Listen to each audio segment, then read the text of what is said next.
This walk around Grange Fell turned out to be the final walk that we completed on our November trip. The main reason for this was that the weather forecast was for further continued rain and strengthening winds, so we decided to call it a day after this and go home to sunny Southend.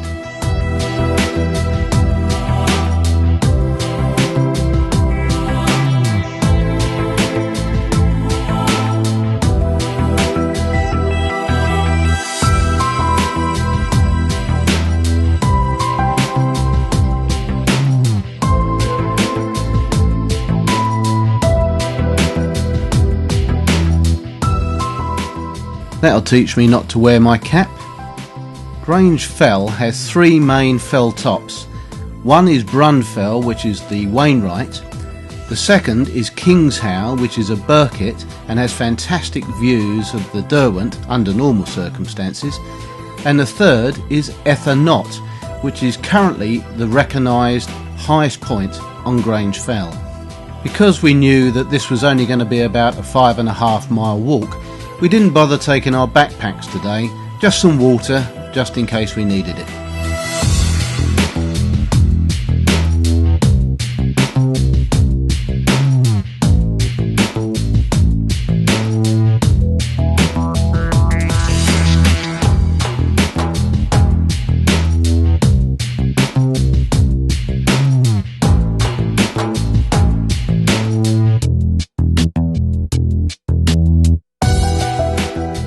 After just a few metres of height gain, like a lot of walks in the Lake District, we were soon into some fantastic views. And November provides us with some beautiful autumn colours. The Rossfate Valley in particular was looking just wonderful.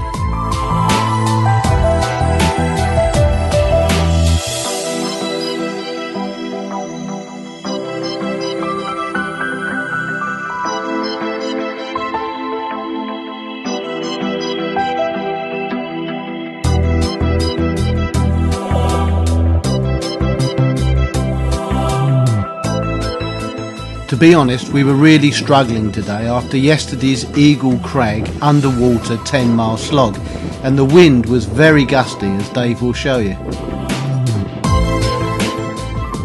But as you can see, the views were well worth the effort.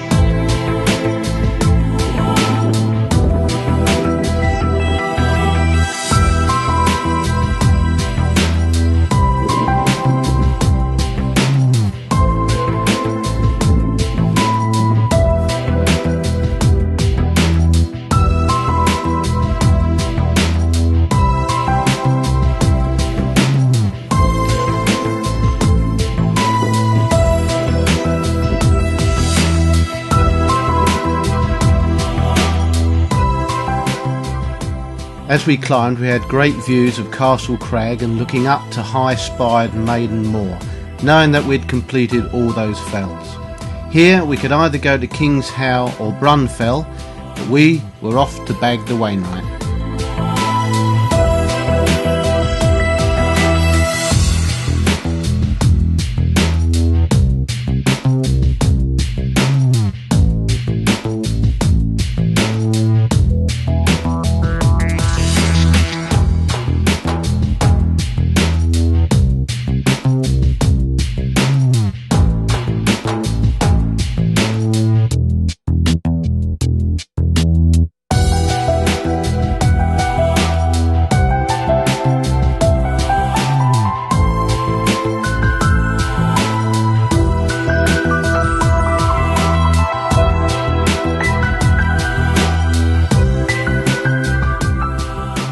The conditions were reasonably clear at first, but unfortunately they were about to deteriorate and the wind was extremely strong, so I'm afraid that the rest of this video is basically an audio visual.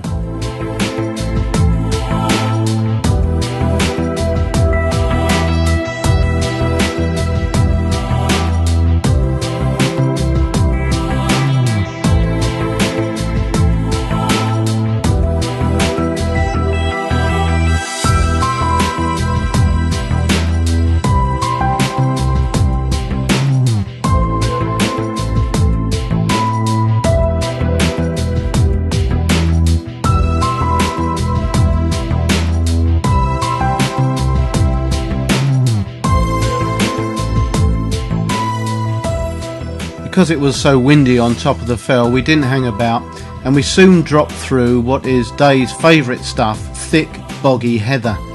Eventually getting to the wall, we headed west along the path, which essentially was a river with the occasional lake.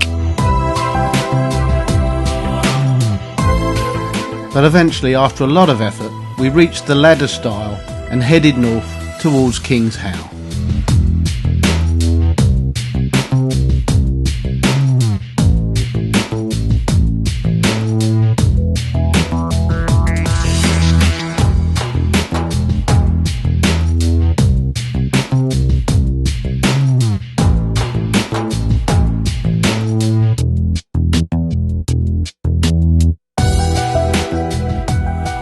We were looking forward to the views on King's How, but all of a sudden, without warning, our hopes were completely dashed.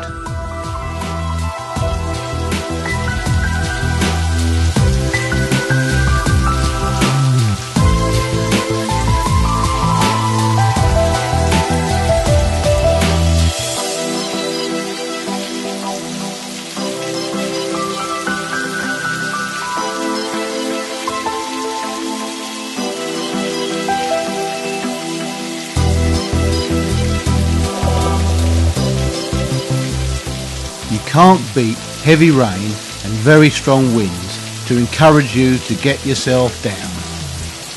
The consequence of this heavy rain meant that our descent down to Brockfield took over 3 times as long as it normally would, with the stones being extremely wet and slippery. Great care was taken here.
Just as sudden as the rain came, suddenly the sun came out and the colours were just wonderful.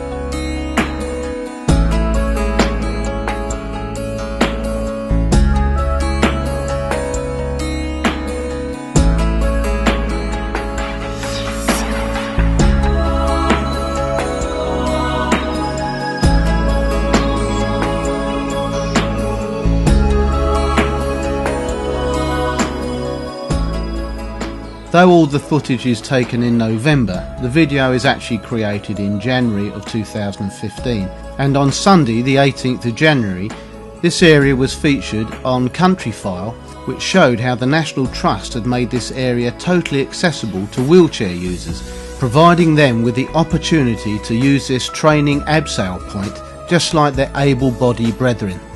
The programme was truly inspirational, and the Fat Boys on Tour team think it's absolutely brilliant that the Lake District is being made available to everybody.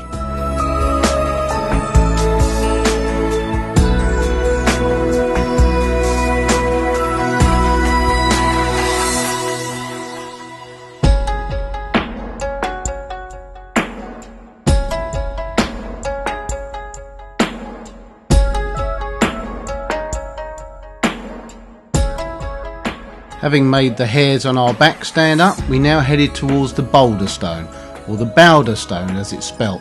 There is a picture coming up that you may want to freeze frame, as it describes fully what it's all about.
And so we bid farewell to the Lake District for another year.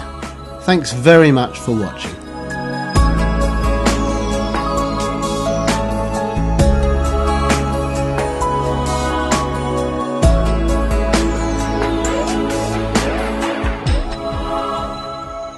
We're all booked up, and Dave and I will return in March and April of 2015.